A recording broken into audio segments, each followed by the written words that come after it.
자, 오늘 살펴볼 성경 인물은 솔로몬입니다. 솔로몬의 이름은 뜻은 평화지요.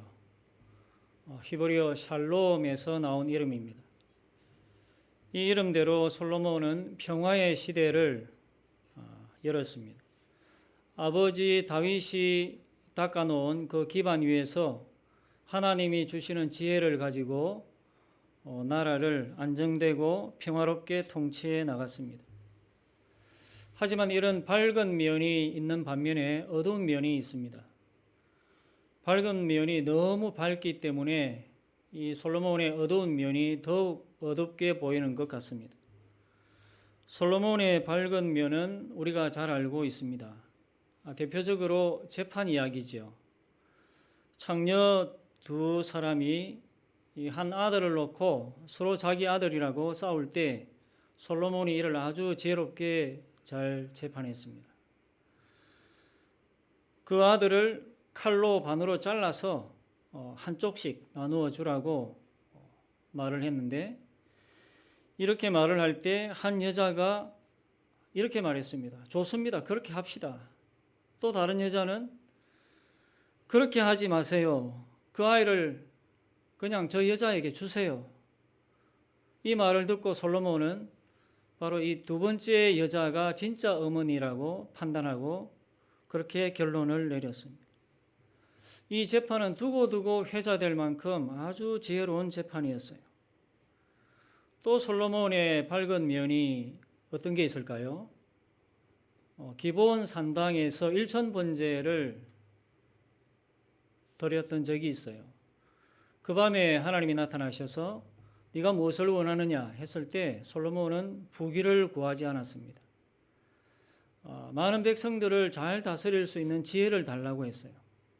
그걸 보고 하나님이 부귀도 함께 주시고 지혜도 주시고 또 명예도 주셨어요. 이것도 솔로몬의 밝은 면이 되겠죠. 그리고 또 무엇보다 예루살렘 성전을 지은 것. 출애굽한 지 486년 만에 예루살렘 성전을 지었어요. 이것도 솔로몬의 위대한 업적이고 밝은 면이죠. 그런데 이런 밝은 면이 솔로몬의 통치 말년에 가면 짙은 어두움이 되고 맙니다. 처음에 밝았던 그 영광이 끝까지 통치 말년까지 갔으면 얼마나 좋았겠습니까? 그런데 그렇지 못하고 끝에는 이 원망과 탄식으로 끝나고 말아요. 오늘은 솔로몬의 이 어두운 면을 살펴보겠습니다. 이것이 오히려 우리에게는 반면 교사가 되어서 주는 교훈이 크다고 생각을 합니다. 솔로몬은 첫째, 백성들의 원성을 들었습니다.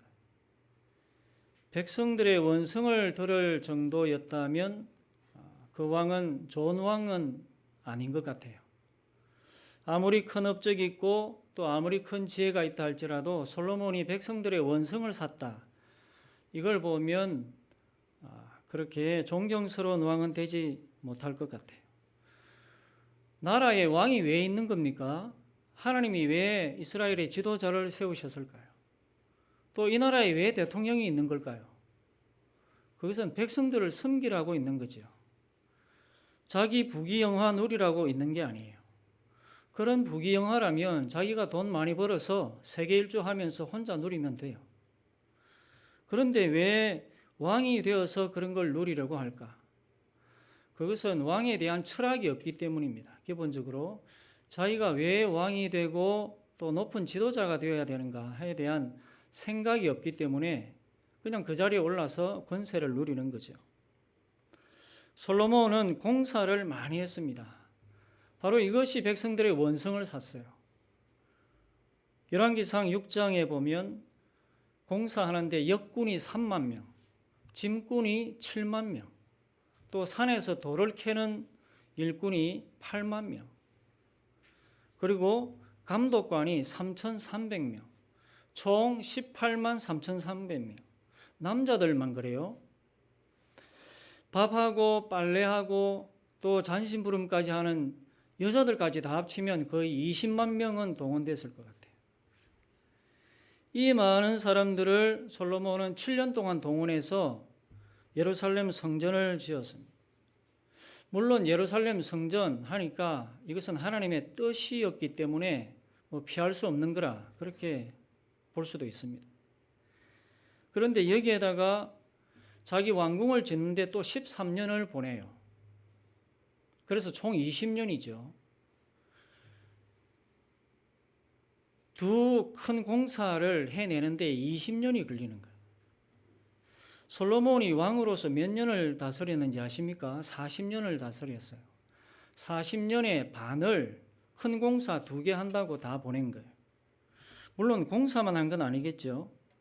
반대 세력들을 숙청해서 나라를 안정시키기도 하고 또 이방 나라들과 혼인 동맹을 맺었습니다. 여러 나라들의 공주들하고 광범위하게 결혼을 해서 나라가 전쟁에 휩싸이지 않고 이제 평화롭게 유지되도록 그렇게 만들기도 했어요. 그런데 백성들을 대규모로 이렇게 동원해서 이 부역을 시킨 일은 이 20년으로 끝나지 않았다는 게 문제예요. 그 이후에도 계속됐습니다. 열왕기상 9장에 보면 그 내용이 나오는데 예루살렘 성전과 자기 왕궁 외에 이 2가지 공사에 20년을 보내고 그 외에 밀로와 예루살렘 성과 하솔과 머깃도와 게셀과 벳호론과 발랏과 다드몰과 또 모든 국고성, 이 국고성은 이 국가에서 필요로 하는 식량 그리고 무기들을 보관하고 또 이 공급하는 그런 성이에요. 그리고 또 병거성들, 이것은 전차용 수레를 만들고 보관하는 그런 또 특별한 성입니다. 이것도 많이 지었고 또 마병의 성들도 지었는데 이것은 군사용 말을 기르고 먹이고 훈련시키는 그런 또 성이에요. 이런 성들도 많이 지었고 또 솔로몬이 예루살렘과 레바논과 그가 다스리는 온 땅에 건축하고자 하는 것을 다 건축했다. 이렇게 기록하고 있습니다. 그래서 솔로몬이 시작한 이 공사는 거의 40년간 지속됐던 것으로 보여요. 제위 40년 내내 공사를 했다고 볼 수 있는 거죠. 그러니까 원성이 없겠습니까? 백성들이 얼마나 피곤했겠어요. 40년간 시달렸으니. 솔로몬은 자기가 짓고 싶은 거 다 지었다고 했습니다. 그러니까 그야말로 백성들을 이 일꾼 취급한 거죠. 그래서 얼마나 백성들이 힘들었으면 솔로몬이 죽고 날자 말자 바로 들고 일어났던 거예요. 12장 4절에 보면 솔로몬이 죽은 후에 그 아들이 딱 왕으로 서니까 바로 몰려왔습니다.